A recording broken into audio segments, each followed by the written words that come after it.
or turn to Section 1. Section 1. You will hear a woman telephoning a tourist office to ask about free activities. First, you have some time to look at questions 1 to 6.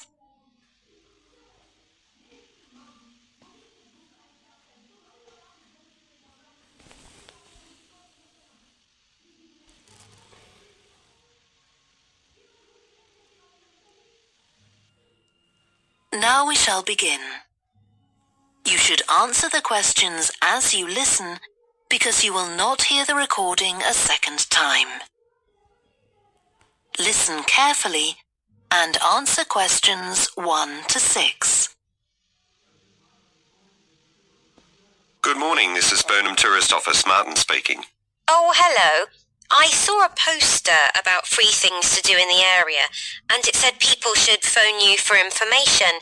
I'm coming to Burnham with my husband and 2 children for a few days on June the 27th, or possibly the 28th, and I'd like some ideas for things to do on the 29th. Yes, of course. Okay. Then let's start with a couple of events especially for children. The art gallery is holding an event called Family Welcome that day, when there are activities and trails to use throughout the gallery. That sounds interesting. What time does it start? The gallery opens at 10 and the Family Welcome event runs from 10:30 until 2 o'clock. The gallery stays open until 5, and several times during the day they're going to show a short film that the gallery has produced. It demonstrates how ceramics are made, and there'll be equipment and materials for children to have a go themselves. Last time they ran the event, there was a film about painting, which went down very well with the children, and they're now working on one about sculpture. I like the sound of that. And what other events happen in Burnham? Well, do you all enjoy listening to music? Oh, yes. Well, there are several free concerts taking place at different times, 1 or 2 in the morning, the majority at lunchtime and a couple in the evening, and they range from pop music to Latin American. The Latin American could be fun. What time is that? It's being repeated several times in different places. They're performing in the Central Library at 1 o'clock, then at 4 it's in the City Museum, and in the evening at 7:30 there's a longer concert in the theatre. Right. I'll suggest that to the rest of the family. Something else you might be interested in is the boat race along the river. Oh, yes. Do tell me about that. The race starts at Offord Marina to the north of Burnham and goes as far as Summer Pool. The best place to watch it from is Charlesworth Bridge, though that does get rather crowded. And who's taking part? Well, local boat clubs, but the standard is very high. One of them came first in the West of England Regional Championship in May this year. It was the first time a team from Burnham has won. It means that next year they'll be representing the region in the National Championship. Before you hear the rest of the conversation, you have some time to look at questions 7 to 10. And answer questions 7 to 10. Now, I've heard something about Paxton Nature Reserve. It's a good place for spotting unusual birds, isn't it? That's right, throughout the year. There is a lake there as well as a river, and they provide a very attractive habitat. So it's a good idea to bring binoculars if you have them. And just at the moment you can see various flowers that are pretty unusual. The soil at Paxton isn't very common. They're looking good right now. Right. My husband will be particularly interested in that. And there's going to be a talk and slideshow about mushrooms, and you'll be able to go out and pick some afterwards and study the different varieties. Uh-huh. And is it possible for children to swim in the river? Yes, part of it has been fenced off to make it safe for children to swim in. It's very shallow, and there's a lifeguard on duty whenever it's open. The lake is too deep, so swimming isn't allowed there. Okay, we must remember to bring their swimming things in case we go to Paxton. How long does it take to get there by car from Burnham? About 20 minutes, but parking is very limited, so it's usually much easier to go by bus, and it takes about the same time. Right. Well, I'll discuss the options with the rest of the family. Thanks very much for all your help. You're welcome. Goodbye. Bye. That is the end of section 1. You now have half a minute to check your answers.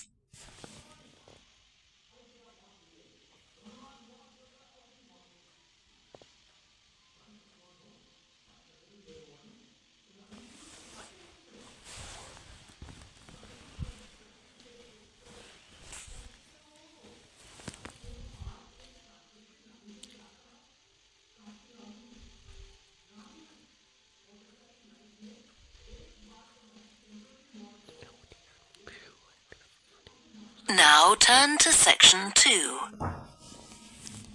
Section 2.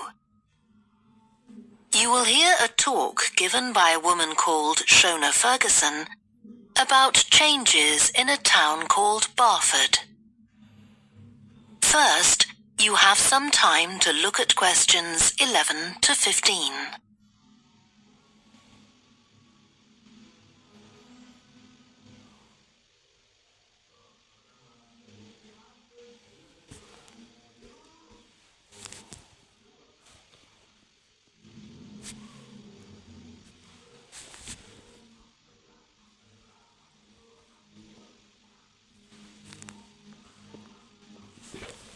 Now listen carefully and answer questions 11 to 15. First of all, let me thank you all for coming to this public meeting to discuss the future of our town. Our first speaker is Shona Ferguson from Barford Town Council. Shona. Thank you. First, I'll briefly give you some background information. Then I'll be asking you for your comments on developments in the town. Well, as you don't need me to tell you, Barford has changed a great deal in the last 50 years. These are some of the main changes. 50 years ago, buses linked virtually every part of the town and the neighbouring towns and villages. Most people used them frequently, but not now, because the bus companies concentrate on just the routes that attract most passengers. So parts of the town are no longer served by buses. Even replacing old, uncomfortable buses with smart new ones has had little impact on passenger numbers. It's sometimes said that bus fares are too high, but in relation to average incomes, fares are not much higher than they were 50 years ago. Changes in the road network are affecting the town. The centre was recently closed to traffic on a trial basis, making it much safer for pedestrians. The impact of this is being measured. The new cycle paths separating bikes from cars in most main roads are being used far more than was expected, reducing traffic and improving air quality. And although the council's attempts to have a bypass constructed have failed, we haven't given up hope of persuading the government to change its mind. Shopping in the town centre has changed over the years. Many of us can remember when the town was crowded with people going shopping. Numbers have been falling for several years, despite efforts to attract shoppers, for instance by opening new car parks. Some people combine shopping with visits to the town's restaurants and cafes. Most shops are small, independent stores, which is good, but many people prefer to use supermarkets and department stores in nearby large towns, as there are so few well-known chain stores here. Turning now to medical facilities. The town is served by family doctors in several medical practices, fewer than 50 years ago, but each catering for far more patients. Our hospital closed 15 years ago, which means journeys to other towns are unavoidable. On the other hand, there are more dentists than there used to be. Employment patterns have changed along with almost everything else. The number of schools and colleges has increased, making that the main employment sector. Services such as website design and accountancy have grown in importance, and surprisingly perhaps, manufacturing hasn't seen the decline that has affected it in other parts of the country. Before you hear the rest of the talk, you have some time to look at questions 16 to 20.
outline current plans for some of the town's facilities before asking for your comments. As you'll know if you regularly use the car park at the railway station, it's usually full. The railway company applied for permission to replace it with a multi-storey car park, but that was refused. Instead, the company has bought some adjoining land, and this will be used to increase the number of parking spaces. The Grand, the old cinema in the High Street, will close at the end of the year and reopen on a different site. You've probably seen the building under construction. The plan is to have 3 screens with fewer seats rather than just the one large auditorium in the old cinema. I expect many of you shop in the indoor market. It's become more and more shabby looking, and because of fears about safety, it was threatened with demolition. The good news is that it will close for 6 weeks to be made safe and redecorated, and the improved building will open in July. Lots of people use the library, including school and college students who go there to study. The council has managed to secure funding to keep the library open later into the evening, twice a week. We would like to enlarge the building in the not-too-distant future, but this is by no means definite. There's no limit on access to the nature reserve on the edge of town, and this will continue to be the case. What will change, though, is that the council will no longer be in charge of the area. Instead, it will become the responsibility of a national body that administers most nature reserves in the country. Okay, now let me ask you if you have... That is the end of section 2. You now have half a minute to check your answers.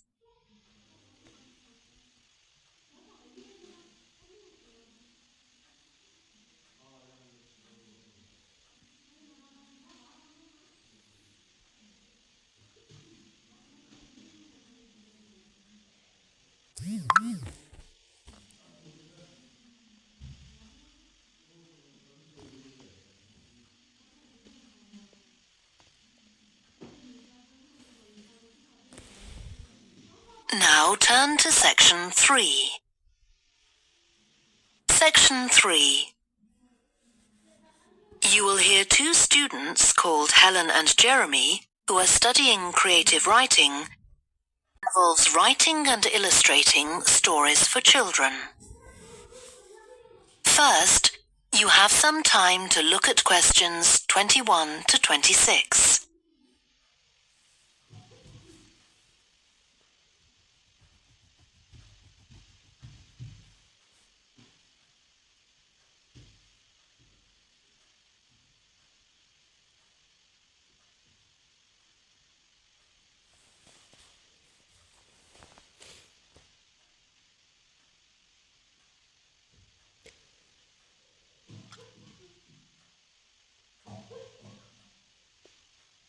Now listen carefully and answer questions 21 to 26.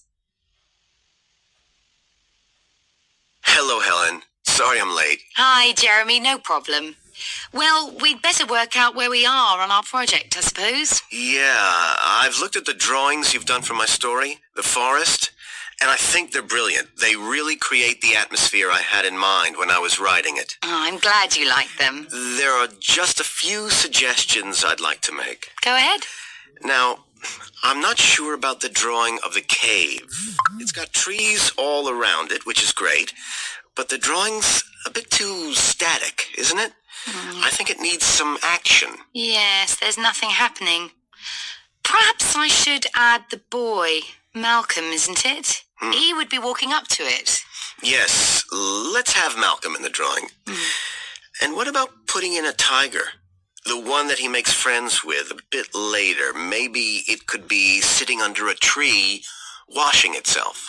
And the tiger stops in the middle of what it's doing when it sees Malcolm walking past. That's a good idea. Okay, I'll have a go at that.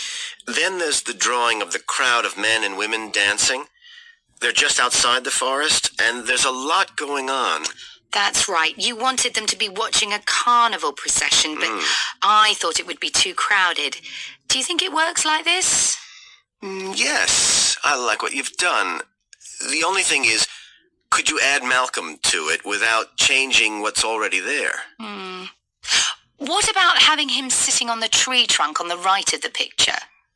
Yes, that would be fine. And do you want him watching the other people? No, he's been left out of all the fun, so I'd like him to be crying. That'll contrast nicely with the next picture where he's laughing at the clowns in the carnival. Right, I'll do that. And then the drawing of the people ice skating in the forest. I wasn't too happy with that one. Because they're supposed to be skating on grass, aren't they? That's right, and it's frozen over. At the moment, it doesn't look quite right. I see what you mean. I'll have another go at that. And I like the wool hats they're wearing. Maybe you could give each of them a scarf as well? Yeah, that's easy enough. They can be streaming out behind the people to suggest they're skating really fast. Great. Well, that's all on the drawings. Right. So you finish writing your story, and I just need to finish illustrating it, and my story and your drawings are done. Before you hear the rest of the discussion, you have some time to look at questions 27 to 30.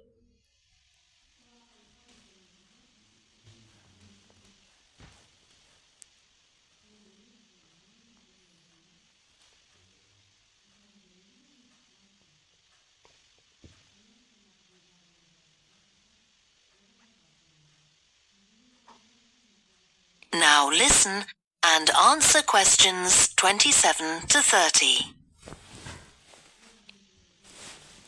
So the next thing is to decide what exactly we need to write about in the report that goes with the stories, and how we're going to divide the work. Right, Helen.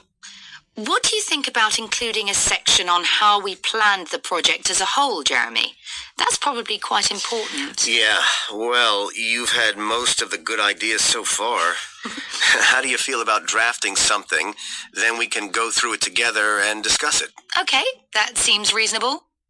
And I could include something on how we came up with the ideas for our two stories, couldn't I? Well, I've started writing something about that, so why don't you do the same and we can include the two things? Right. So what about our interpretation of the stories? Do we need to write about what we think they show, like the value of helping other people or that sort of thing? That's going to come up later, isn't it?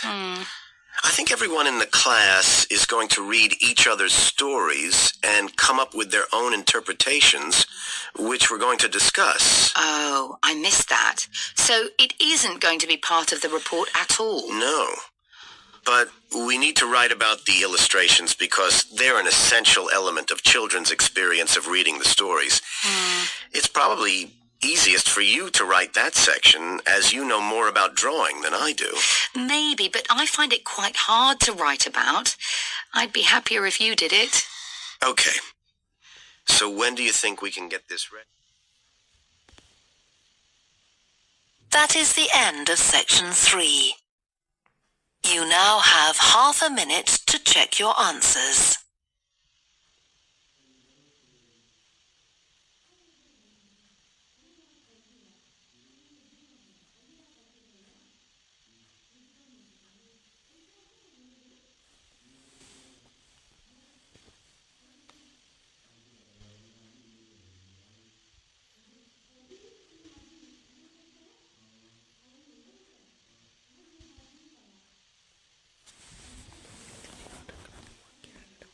Now turn to section 4.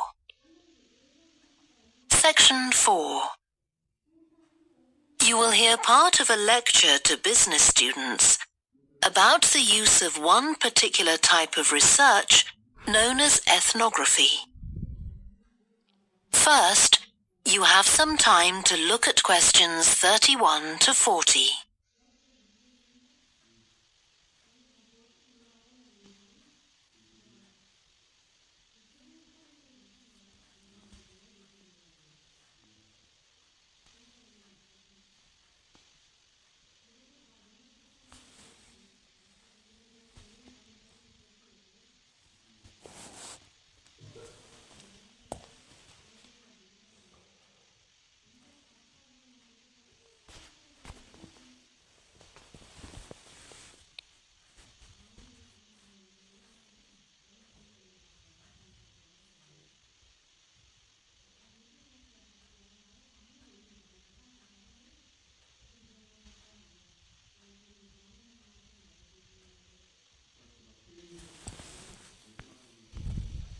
and answer questions 31 to 40. So, what I'm going to talk about to you today is something called ethnography. This is a type of research aimed at exploring the way human cultures work. It was first developed for use in anthropology, and it's also been used in sociology and communication studies. So, what's it got to do with business, you may ask? Well, businesses are finding that ethnography can offer them deeper insight into the possible needs of customers, either present or future, as well as providing valuable information about their attitudes towards existing products. And ethnography can also help companies to design new products or services that customers really want. Let's look at some examples of how ethnographic research works in business. One team of researchers did a project for a company manufacturing kitchen equipment. They watched how cooks used measuring cups to measure out things like sugar and flour. They saw that the cooks had to check and recheck the contents because although the measuring cups had numbers inside them, the cooks couldn't see these easily. So a new design of cup was developed to overcome this problem, and it was a top seller. Another team of ethnographic researchers looked at how cell phones were used in Uganda, in Africa. They found that people who didn't have their own phones could pay to use the phones of local entrepreneurs.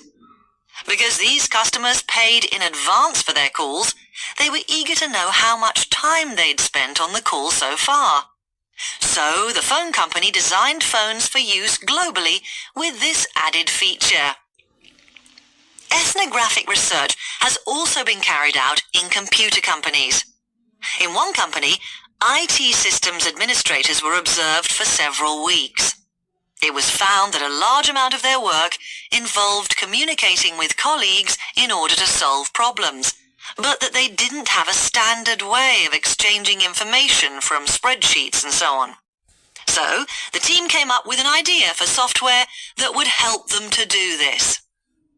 In another piece of research, a team observed and talked to nurses working in hospitals. This led to the recognition that the nurses needed to access the computer records of their patients no matter where they were. This led to the development of a portable computer tablet that allowed the nurses to check records in locations throughout the hospital. Occasionally, research can be done even in environments where the researchers can't be present. For example, in one project done for an airline, respondents used their smartphones to record information during airline trips, in a study aiming at tracking the emotions of passengers during a flight.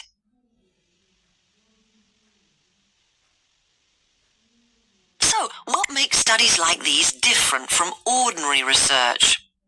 Let's look at some of the general principles behind ethnographic research in business. First of all, the researcher has to be completely open-minded. He or she hasn't thought up a hypothesis to be tested, as is the case in other types of research. Instead, they wait for the participants in the research to inform them. As far as choosing the participants themselves is concerned, that's not really all that different from ordinary research. The criteria according to which the participants are chosen may be something as simple as the age bracket they fall into, or the researchers may select them according to their income, or they might try to find a set of people who all use a particular product, for example. But it's absolutely crucial to recruit the right people as participants. As well as the criteria I've mentioned, they have to be comfortable talking about themselves and being watched as they go about their activities. Actually, most researchers say that people open up pretty easily, maybe because they're often in their own home or workplace. So, what makes this type of research special is that it's not just a matter of sending a questionnaire to the participants.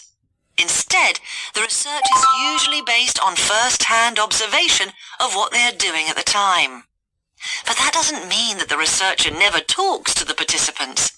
However, unlike in traditional research, in this case, It's the participant rather than the researchers who decides what direction the interview will follow. This means that there's less likelihood of the researcher imposing his or her own ideas on the participant. But after they've said goodbye to their participants and got back to their office, the researcher's work isn't finished. Most researchers estimate that 70 to 80% of their time is spent not on the collecting of data, but on its analysis, looking at photos, listening to recordings and transcribing them, and so on. The researchers may end up with hundreds of pages of notes. And to determine what's significant, they don't focus on the sensational things or the unusual things. Instead, they try to identify a pattern of some sort in all this data and to discern the meaning behind it. This can result in some compelling insights that can, in turn, feed back to the whole design process. That is the end of section 4.